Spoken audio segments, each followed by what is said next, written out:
Garrett Nussmeier fell to the 7th round, and a lot of people were surprised by this slide. Many thought he was the 3rd best QB in the class and thought he would go in the 2nd or 3rd round. And that was shocking to me because he reminded me of Ryan Fitzpatrick given his playing style. And for some, that might lead you to think that he could be a starter based on Fitzpatrick's entertaining career. But the truth is, he is the bad version of FitzMagic, where the magic doesn't happen enough and the flaws of his game come to haunt him in every single game. So today we'll be going through Garrett Nussmeier's film, analyzing what makes him like Ryan Fitzpatrick, and seeing the biggest issues that led to his fall in the draft.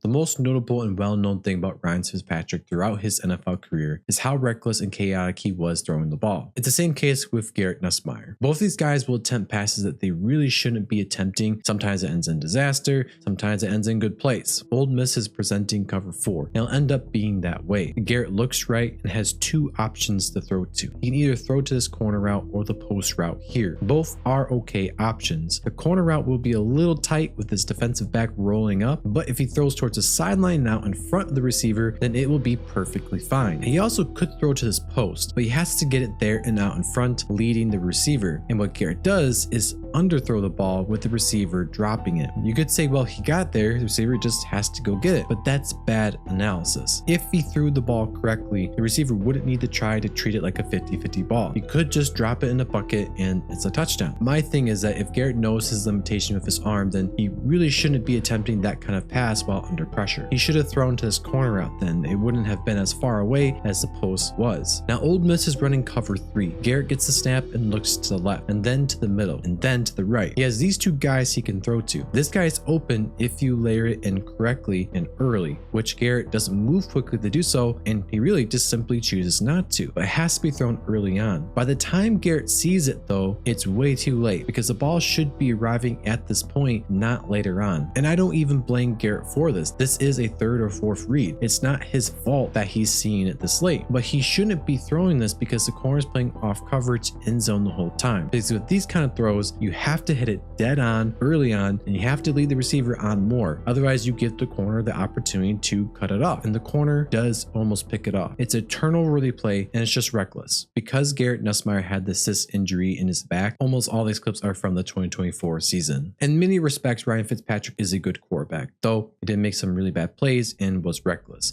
He also would make some magic happen. It's the same thing of Garrett Nussmeier at times in a weird but similar way to FitzMagic. In the Ole Miss game in 2024, Garrett Nussmeier was not playing well. However, he also led the comeback to win the game despite having some terrible plays in between. This magic starts late in the 4th quarter with 2 minutes and 22 seconds remaining. LSU is down by 7 points and it's 4th and 7. The coverage pre-snap looks to be a variation of cover 2. Nussmeier gets the snap, looking straight down the middle. He knows exactly where he wants to go with the ball. It's going to be this tight end here running this corner-like route. Nussmeier, though he has plenty of time, delivers a strike that's also a little high, but it gets to his guy to get the first down and extend the drive. Then, a few plays later, the coverage looks to be a variation of cover 2, but with a late rotation to cover 3. The safety not staying deep enough to cover this guy, and this safety rotates towards the middle. This opens up a big-time throw that could at least tie it up for LSU. Garrett will get the snap, looking right, and he sees the opportunity, but what he also sees is the edge rusher rolling towards him, so he's going to have to take a hit to throw this. Nussmeier throws while getting hit, barely overthrowing the wide receiver. With 1 play to save the game,